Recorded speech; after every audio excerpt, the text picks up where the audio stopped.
Hey guys, welcome, welcome, welcome. Hat Tuesday, number 30. Number 30, man. And I see we already got Paul in the house. Hey, Welcome Paul in. Paul, how you doing, my how you friend? doing, Luke? I'm good, thank you. You? Excellent. Doing well, doing well. We also have Nathan. Nathan, welcome. Hey, can you hear me all right? Yes, Yeah. I'm getting an echo though. I don't know if Just with myself or I wonder if that's coming from upstairs. You know what? Let me just make sure because I don't know. I don't know why it feels like it's coming from another room. I want to make sure I don't I don't have anything else. Excuse me one second. But go ahead and feel the time. All right. We'll do a bit of a dancing, shall we? I must admit, I absolutely love the background that you got there. I mean, talk about feeling at work, you know? yeah. Background that you got there. I took a picture in one of my store. Well, I'm always taking pictures in the store, and yeah, there I found this company online that would make wallpaper or different print and stuff. So I sent them in, and it's I don't know, it's like a 5x7 or 5x8 foot, something like that, but. Yeah, it works well. Yeah. Yeah, it's a picture of one of the dine-ins there. I don't know if I can zoom out that much, but yeah, it kind of fills up That's cool. It's the just wall there. exactly what you'd think a diner would look like. Yeah. Yeah, it's one of our what we call a classic dine-in. So Yeah. it's got the tablecloths, the Tiffany lamps. Yeah, it's kind of a old school what an old school dine-in, Yeah. look like. Fantastic. Yeah. Yeah. Cool. All sorted, Luke? All right, all sorted. I had it running on the laptop. I don't know. I guess when I was setting it up, I kept it open and it just happened to be on. So I'm glad you guys weren't annoyed by it, but I was hearing it, so I'm like, all right, I have to at least take care of it. So Yeah. Tech problem solved, and I guess I don't know. Nathan, are you gonna lead the way for the? I'm just as surprised as everybody else. I kind of just have maybe a slight bit more info, but I'll leave it to Nathan or Paul, whoever's gonna lead it. Nathan, over to you. It's your project. I'm just the facilitator of it, as it'll come obvious. But Nathan, over to you. Yeah, so Paul and I have worked together several times. I forgot how many hats I have, but a couple of different projects from Paul. And every year, Pizza Hut has a charity auction for the Pizza Hut Foundation. And just to give you a little bit of background about the foundation, it was created several years ago. Now Pizza Hut has always been very kind of intertwined with education. Beginning, back when the Book It, we still have Book It, and that's the school program. They read books, and then you get personal pan pizzas. Yeah. We are involved with First Book. We have Book It bundles where you could buy orders online, and proceeds go to that foundation or that cause as well. We donate a lot to local communities and their libraries. Pizza Hut's really created that whole foundation of being involved in education, especially with young people. So not too many years ago, the Pizza Hut franchisees said, "Hey, let's come up with a foundation," and it was led by a few select franchisees, but basically it was the goal of scholarships for our team members, folks that work inside the stores. Up to that point, most of the literature efforts were kind of outside of our four walls, if you will. Yeah. So this foundation was really geared to the folks that were on the inside of the building. So every year in the spring, there's a live auction and a silent auction. This year it's in about a month, so it'll be the beginning of May. We usually have some kind of gala, and we auction off items that were donated to raise money for the foundation for these scholarships.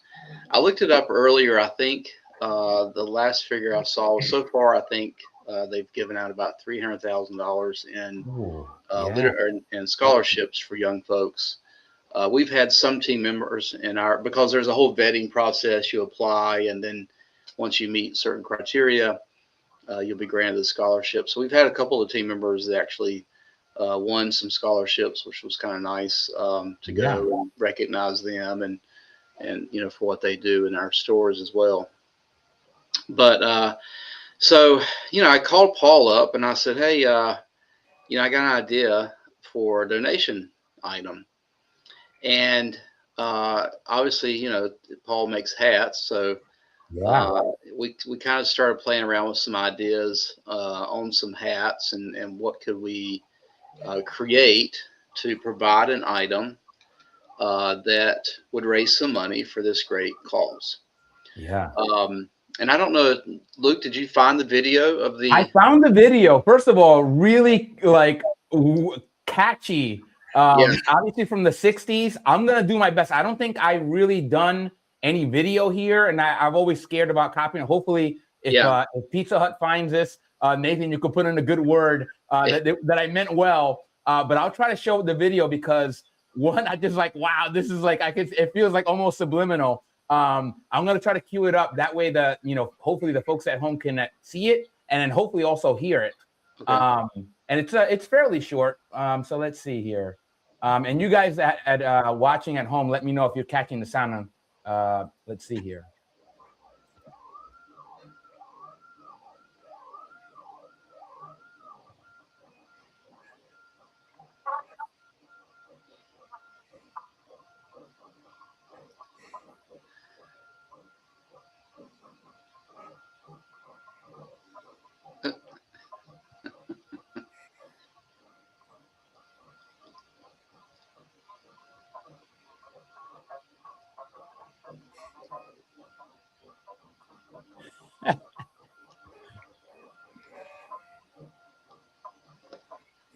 This was before my day.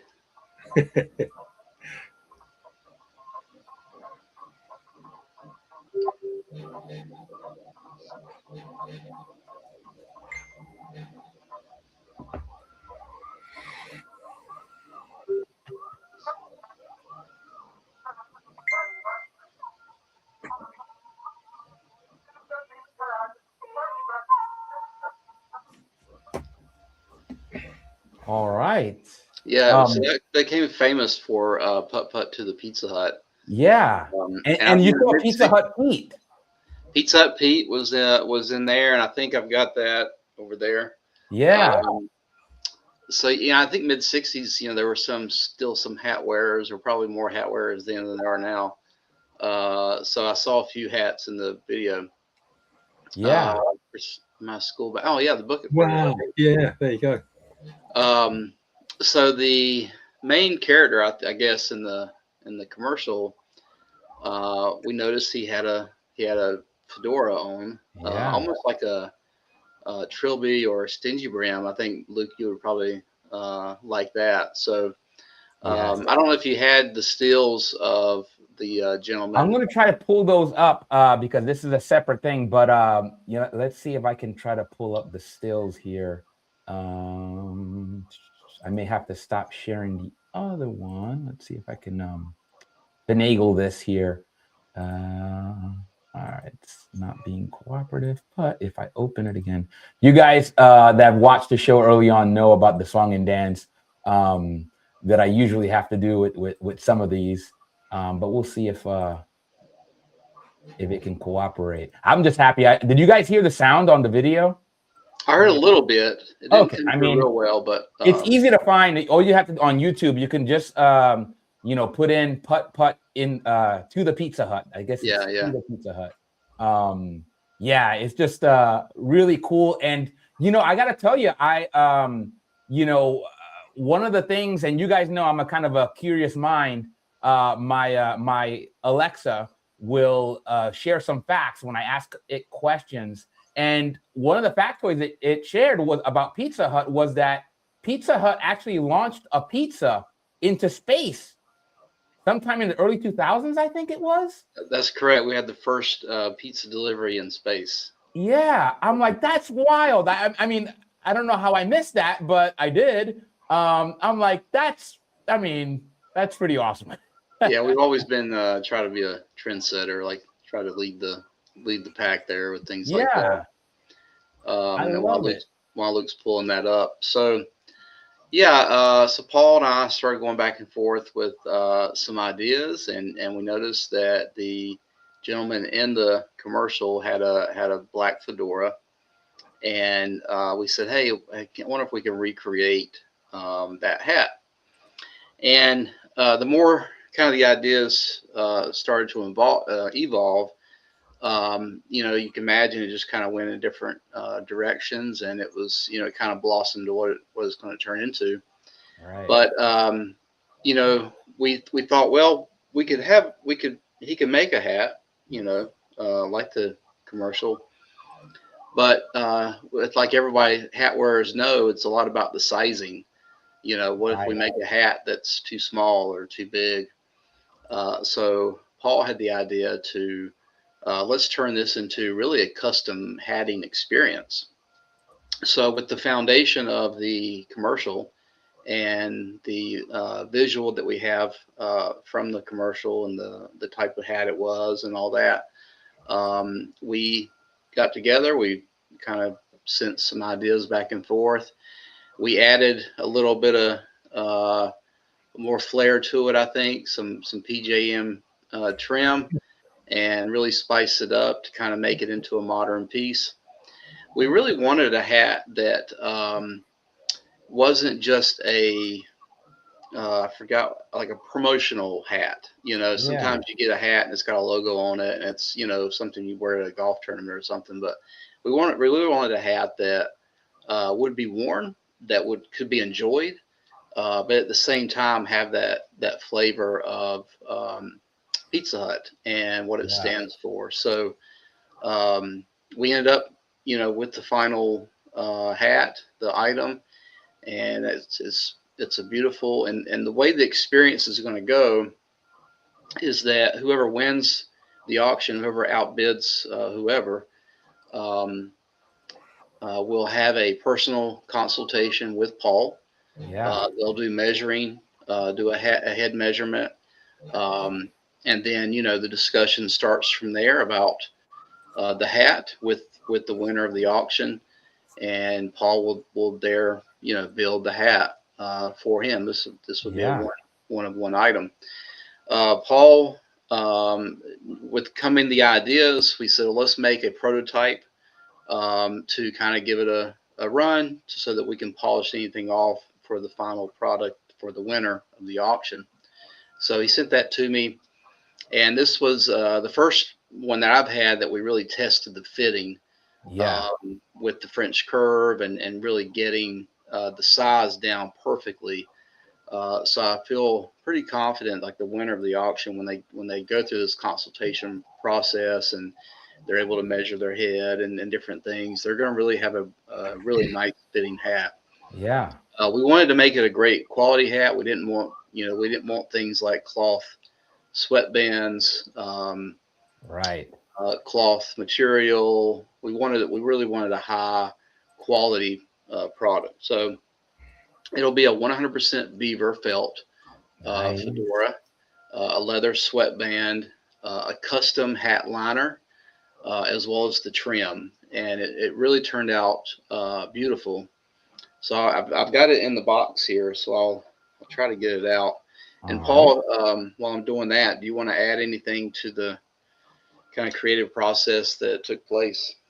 I think when Nathan put this to me, I was very excited because it was something to do for the children, and Yeah. obviously hat orientated. Of course, I do something, and the other opportunity really was that to make one for Nathan was great because of all the support that he's given to me. Yeah. But also to try it out and get it right. And I think whoever gets this, I hope will really give well in terms of Yeah. the amount of money that we raised for the children and enjoy the hat. I mean, at the end of the day, it's got the finest materials that I can find at the moment locally here from around the world where I source the different parts. And I think we have shown that we can actually measure people up quite successfully from a distance and get a really good fitting. So I'm hoping that that they will enjoy what they get. Now, hand it back to Nathan to show us the end result. Yeah, I will pull you up onto full screen, Nathan. That way, So our viewers won't get cheated. yeah, never. To full disclosure, I never had a beaver hat, 100% beaver. Yeah, I got some mixed hats, but yeah, same here. I've never had one. so 1 second. Let's see. Just to kind of give you a visual there. So Yeah, that's the thank you. We did it. We got at least a visual on there. Thank yeah. you. So that's the hat there, and so it's 100% beaver.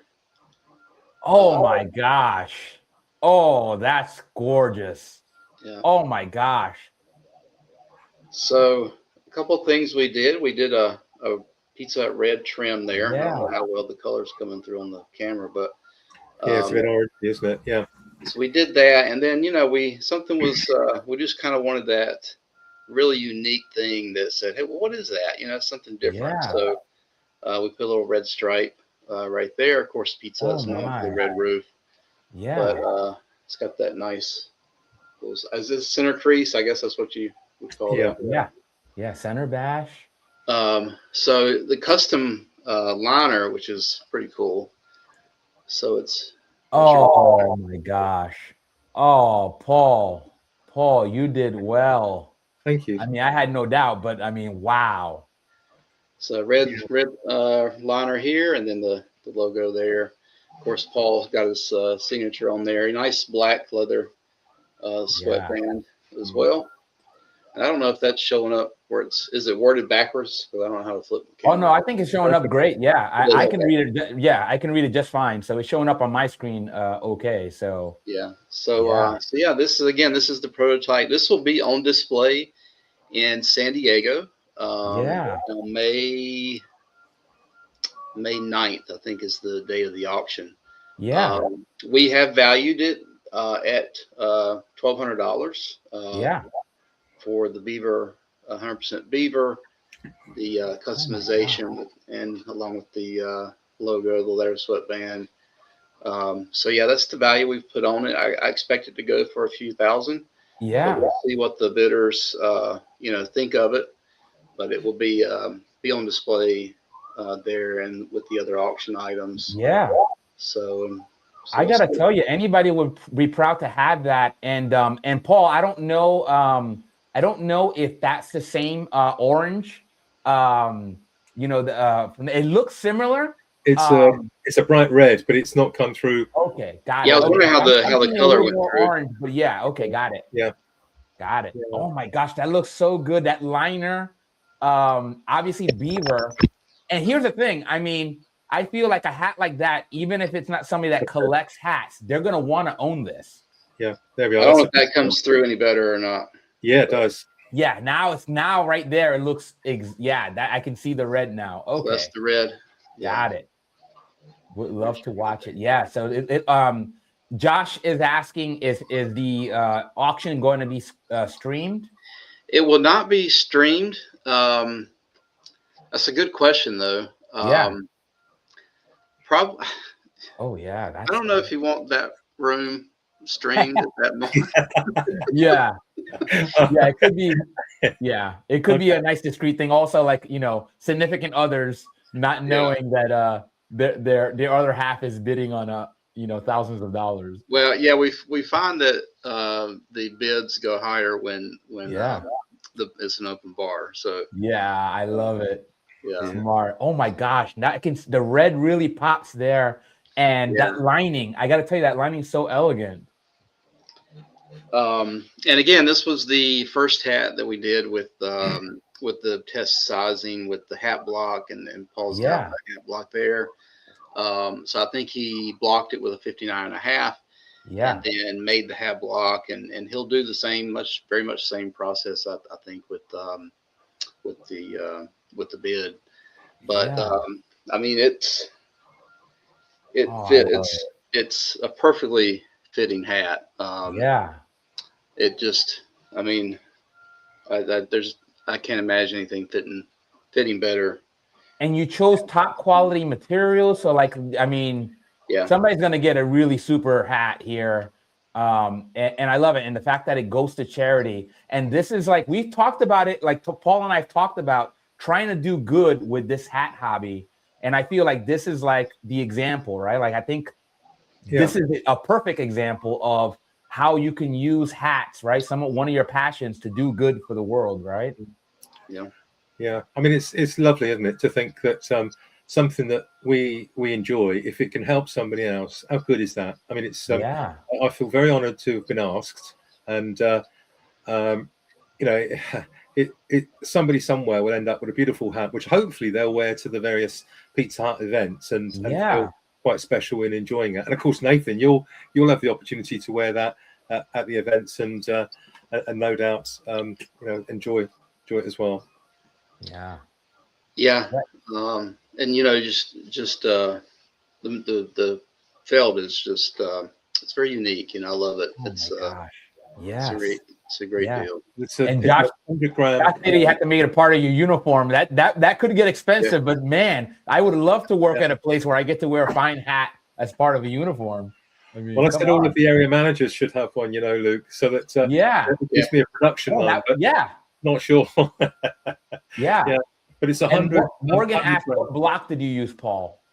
Oh, that's a good question. It was a rounded block like the one behind me here, and it was a 59, which I then stretched out to a 59.5 to fit.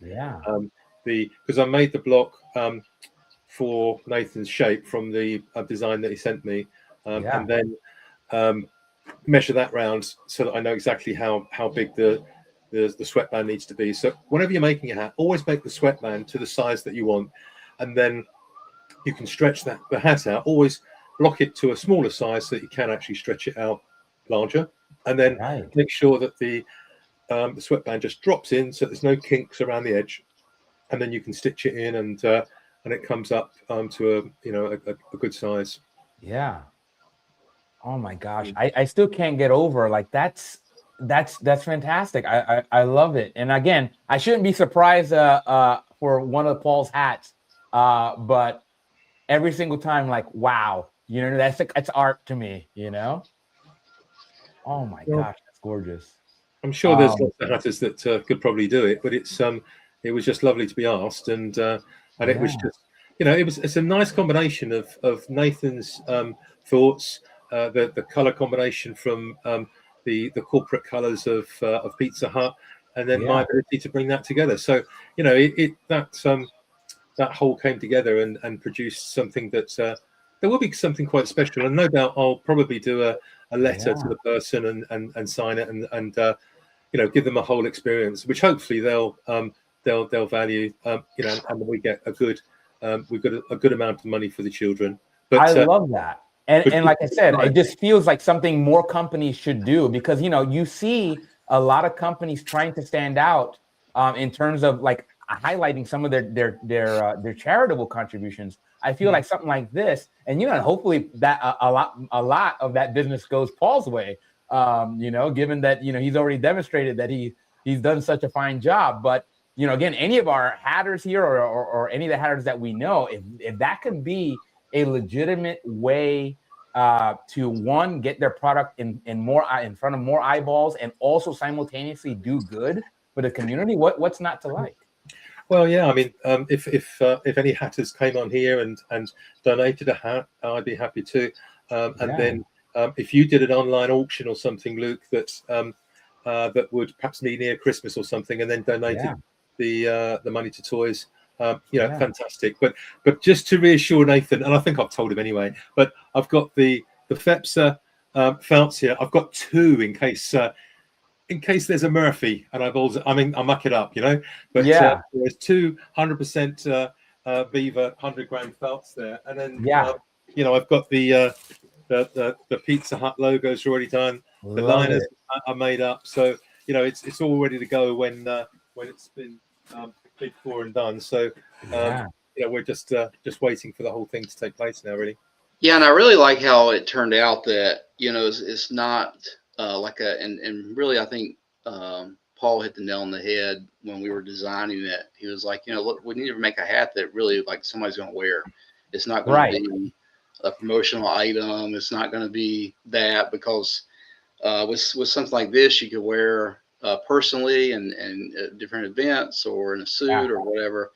But it's that type of item really to be worn, and we really wanted to do that. I mean, ever since I've had it, it's been on display in my office. So, but I didn't want that to turn into put it in a glass case in a museum. It needed to be something that was worn.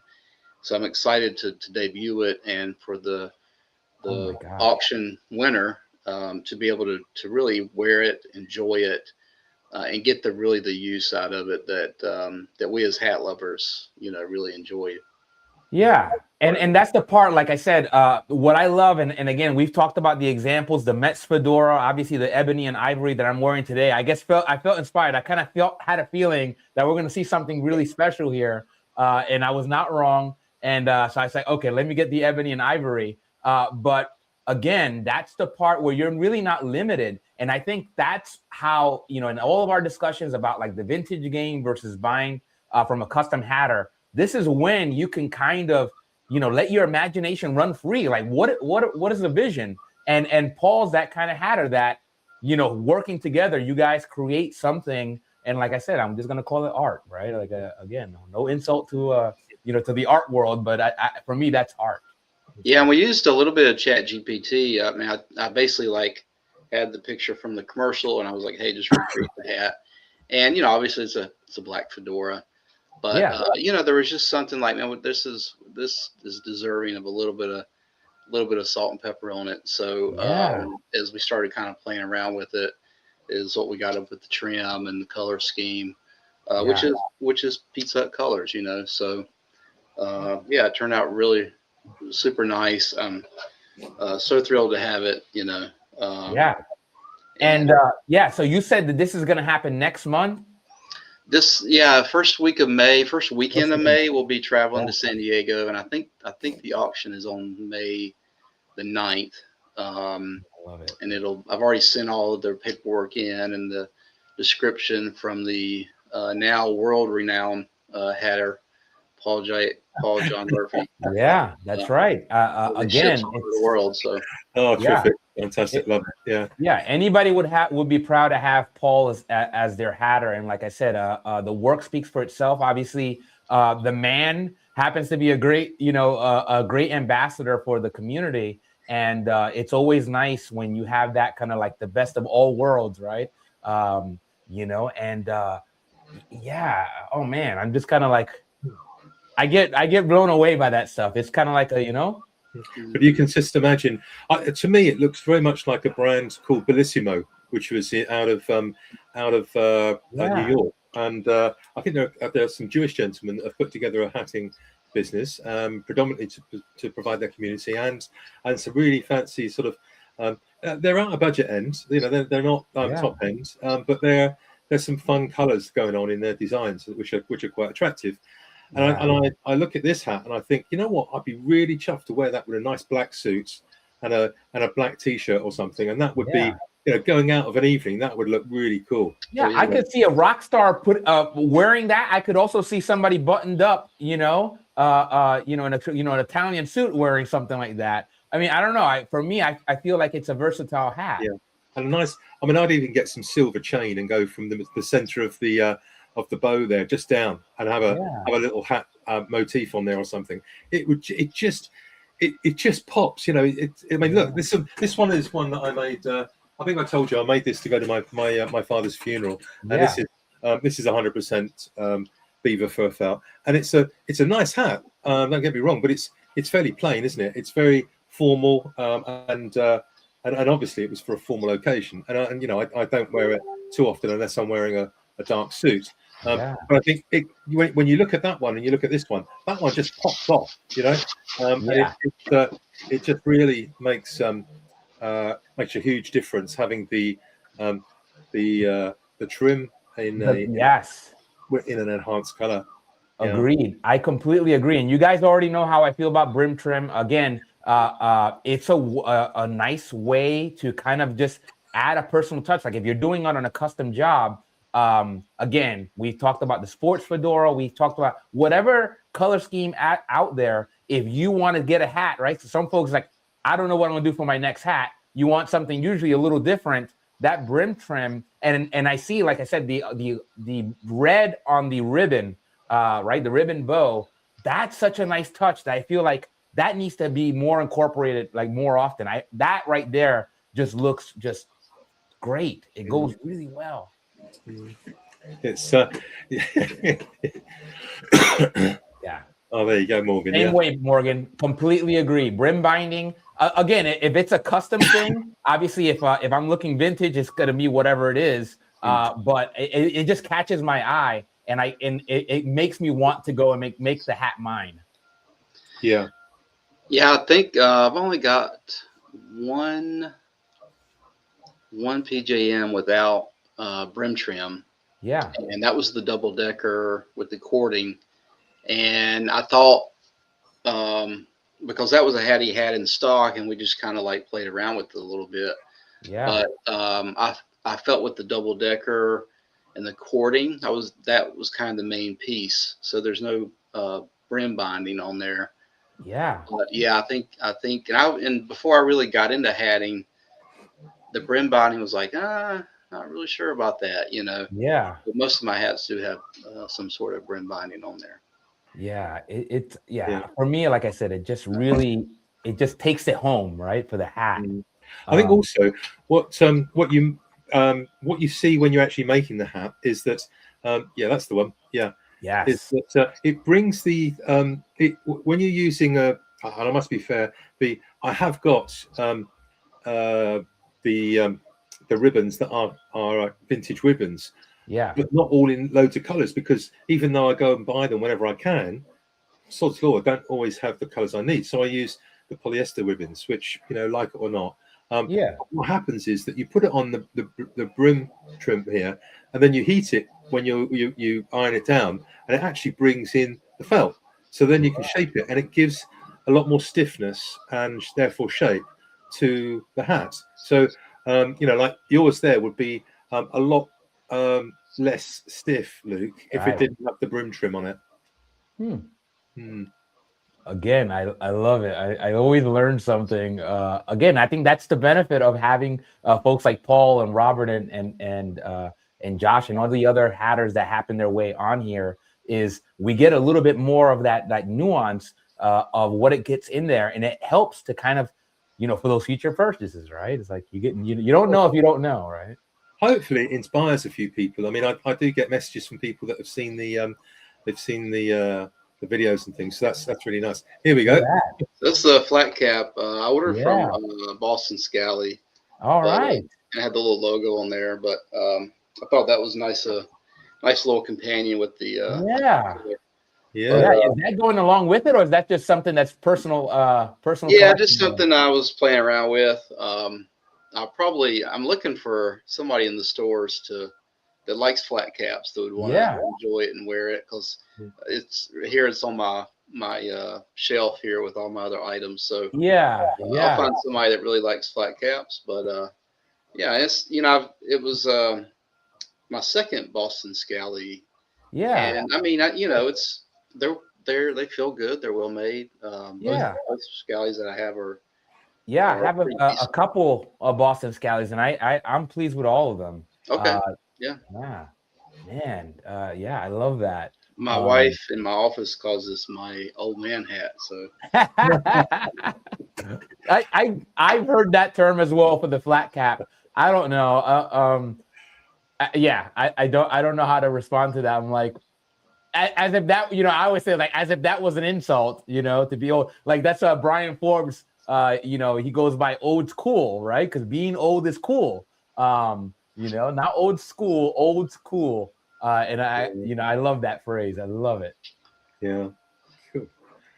So it would be lovely to continue the theme here, Luke, at some stage, and talk between us about if this is successful, what else can we do? And maybe a couple of times a year we do something. It's just nice to give something back, because I feel blessed that by getting involved in the hat community, I've managed to find people who like to buy hats from me, and that's enabled me to invest and to buy more materials and make more hats. Put something back in. I mean, I've just reached out today to the local university to see if the fashion department would like any contribution from me to talk about the process of hatting, because it suddenly came to my attention that if there's about 15 to 20 hatters in the UK, so if we're not careful, and most of them are over 30, 40 years old, and of course myself quite old, there's a limited time as to how long we can do it. So unless I get on and make a difference in the next year or two, then I'm probably not going to make that difference. So I'm going to try and do both, enjoy making hats, obviously enjoy the process of selling them, and then enjoy supporting other people in the community. Hello, James. Mr. Bond, welcome. Always nice to see you, Mr. Bond. And I want to make sure that I scroll Paul's information here, because again, you guys, this might have been inspiring you to do something similar. I know a lot of folks. There's folks in my network that are involved in charitable, activities. And if this is something that you guys are interested in, you can find Paul here. His website, and obviously he has Instagram and is also on Facebook.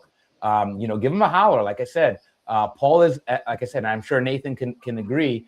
Paul is great to work with. I'm not actually looking for any orders from it, Luke. I know we joke about that, but it's honestly, I'm not in this for trying to get money from it. I'm in it to give something back. So obviously, if something comes of it, great. But it's more, I'm very happy with what I've got and content with how it's going.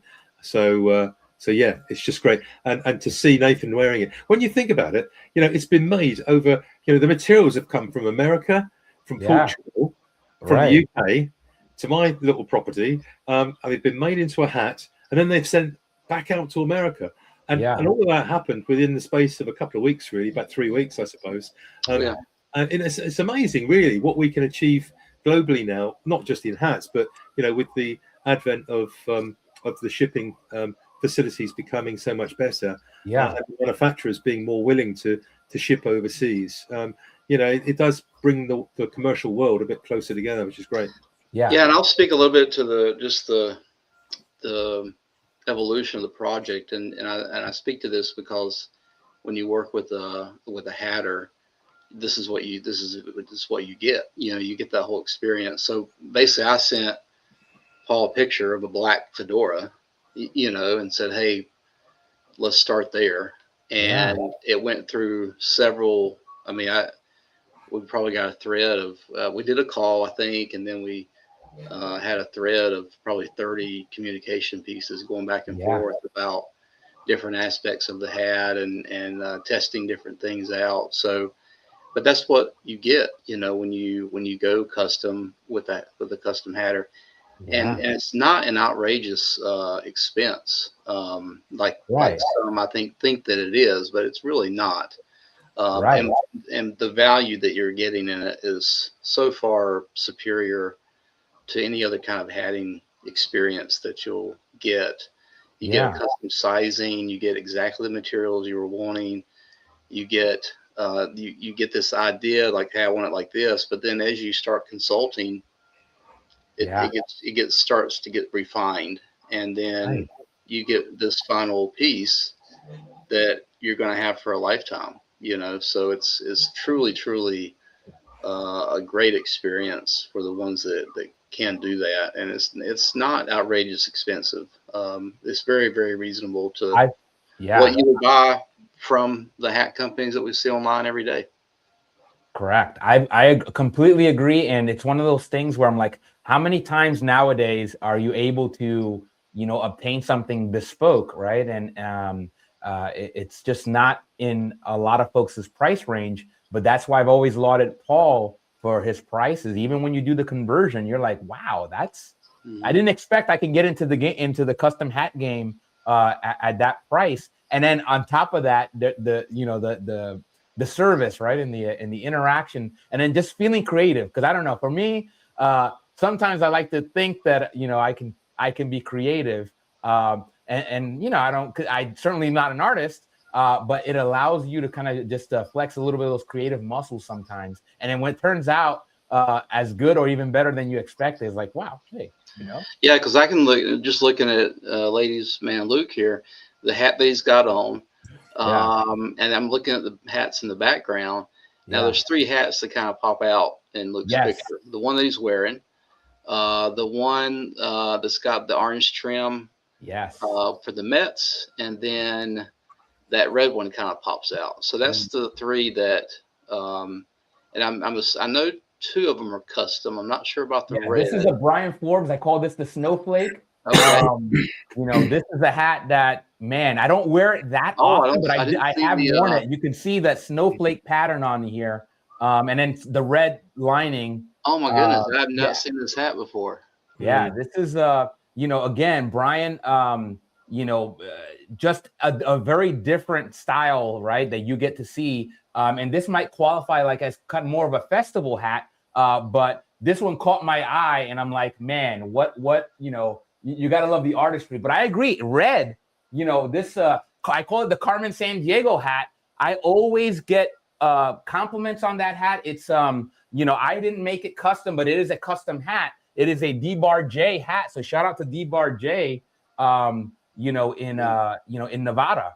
Never met the gentleman, but David Johnson, I believe that's the DJ.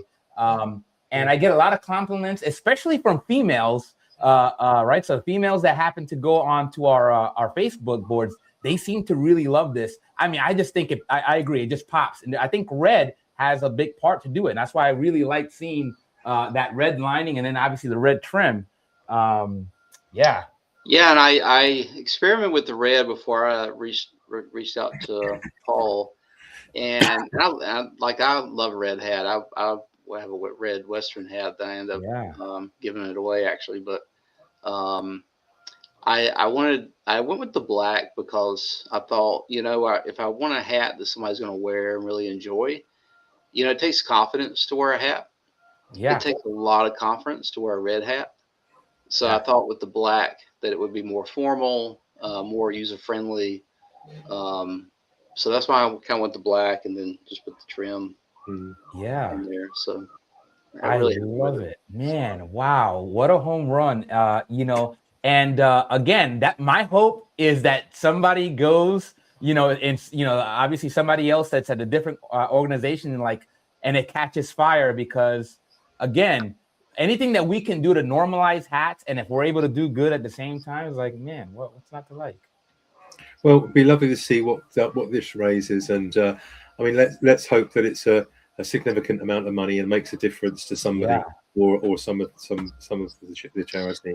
That will be a great story to tell. But I think the thing with the customizing experience is it's just that, an experience, and of course, this person that's going to bid will be able to then have the sort of bragging rights of every time they wear the hat, somebody's going to say, wow, that's a bit of a statement hat, what's that all about? And then they come out with it being the Pizza Hut hat, and then they come out with the experience they've gone through, and before you know where you are, they've waxed lyrical for about 10 minutes explaining how they came about that hat, and knowing that it's absolutely custom and not available elsewhere, and their friends are going to go, wow, this guy's really quite something. And hats off to Paul because I had this idea of like, hey, let's make a hat and auction it off, and a couple $100 or whatever, and Paul took it even further. He's like, well, hang on, let's do a full experience, consultation, measuring, fitting, the whole 9 yards. And I thought, wow, it was way more than I even imagined. So Paul really put that out there on the board. And when I got a hold of the foundation, and told them like, hey, this is kind of our idea, they absolutely loved it, and said, here's the paperwork, and just turn this stuff in. And so we had a deadline to get in, and then Paul was wonderful with getting the material in, doing the consults, and got it made just within a matter of weeks. So I took some pictures and submitted that to the foundation, and we'll see it in California next in about a month from now. Awesome, Paul. You again. You continue outdoing yourself, and we're super proud of you and all your contributions here, and obviously everything that you do. And like I said, I think it's a good roadmap. It's a good example for a lot of the folks that are trying to get into this, into this hobby. I think you've really set a high mark and a really good example. So I appreciate it. Well, thank you for saying that, Luke. I mean, as I say, I think it's just an evolution of how we as a little community have come together and how we're evolving. And, for me, the fact that I'm over this side of the pond and you're over that side, the distance is nothing, because, of course, we can use this set of media to communicate.